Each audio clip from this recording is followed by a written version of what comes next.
My name is Ethan Hayes, and I've spent most of my life surrounded by history.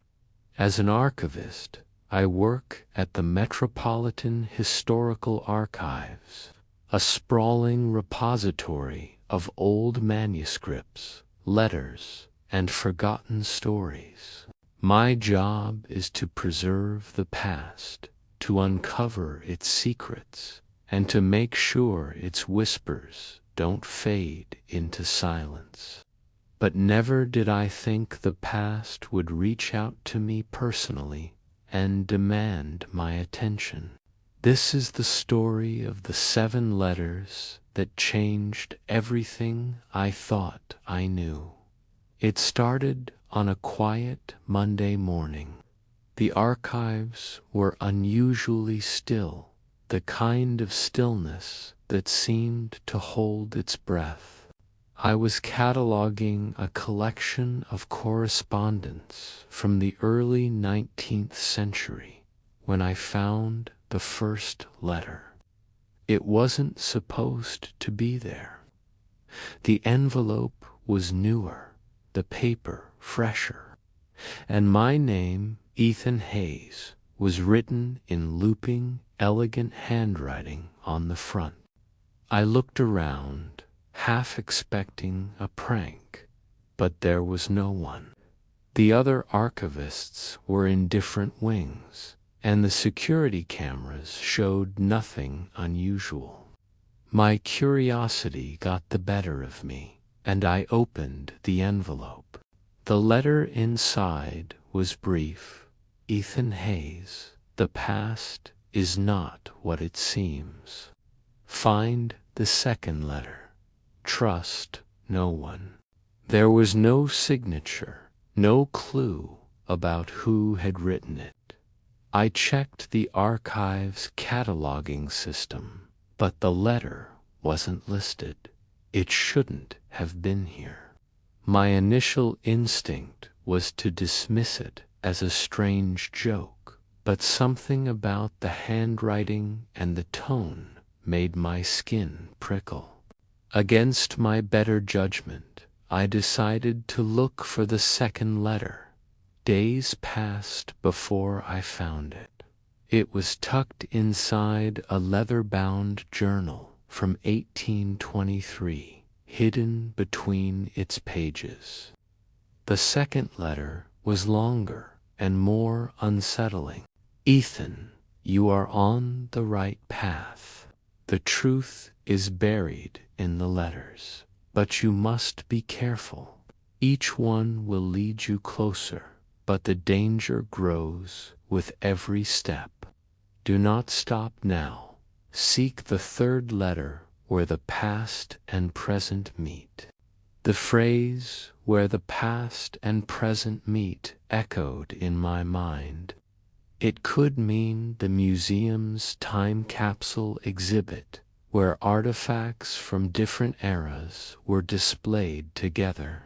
The next morning, I searched the exhibit thoroughly.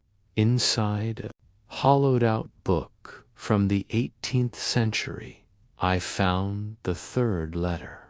By the time I reached the fourth letter, my life had begun to change. I felt watched, even in my own home. Shadows lingered in ways they shouldn't, and strange occurrences, doors creaking open, footsteps in the hall, kept me on edge. Each letter revealed more of a story, a cryptic tale about a powerful artifact called the Chronos Key. According to the letters, the key was capable of unlocking time itself, a tool coveted by those who sought to rewrite history. The fifth letter was the most chilling yet. Ethan, you have come far, but you must understand the cost. The Chronos Key is not just an object, it is a burden. Those who seek it must pay its price. The sixth letter awaits in the place of beginnings. I knew immediately where to look. The place of beginnings could only mean the archive's foundation stone, a ceremonial block laid when the building was constructed. Beneath the stone, hidden in a small cavity, I found the sixth letter. This one was different. It came with a warning. Ethan, you are close. The seventh letter holds the truth, but once you read it, there is no turning back. The Chronos key will reveal itself to you, but it will demand a choice. Be sure you are ready. The seventh letter lies beneath the roots of the oldest tree in the park. The park mentioned in the letter was one I knew well, a quiet space near the archives. At its center stood an ancient oak tree, its gnarled roots sprawling like veins across the ground. That night, armed with a flashlight and a small spade, I made my way to the tree. The city was asleep, and the park was eerily silent. I dug carefully around the roots until my spade hit something solid. It was a small metal box, rusted with age. Inside, wrapped in cloth, was the seventh letter. Ethan Hayes, you now hold the truth. The Chronos key is real, and it has chosen you.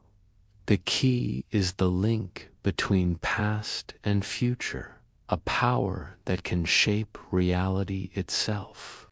But it is also a curse. You must decide. Will you guard the key, keeping its power hidden and safe? Or will you use it, risking the collapse of all you know? Remember, nothing is free. The key demands a price, and once you choose, there is no undoing it. The key lies beneath the floorboards of your office. You have seen its mark, but did not recognize it. Now it will reveal itself to you. Choose wisely. My heart raced as I returned to the archives. Beneath the floorboards of my office, I found a hidden compartment. Inside was a strange object, a bronze disc etched with intricate symbols that seemed to shift and shimmer in the light. It pulsed faintly, as if alive. The moment I touched it, a flood of images filled my mind, visions of history unfolding, of moments lost and futures unwritten. I saw wars that never happened, discoveries that changed the world, and 1,000 paths diverging from a single choice. But the visions came with a weight. I felt the pull of the key's power, its temptation to rewrite my own regrets, to fix the mistakes of the past. Yet I also understood the danger. Changing one thread could unravel the entire tapestry of time. I spent the night wrestling with my decision. By dawn, I knew what I had to do.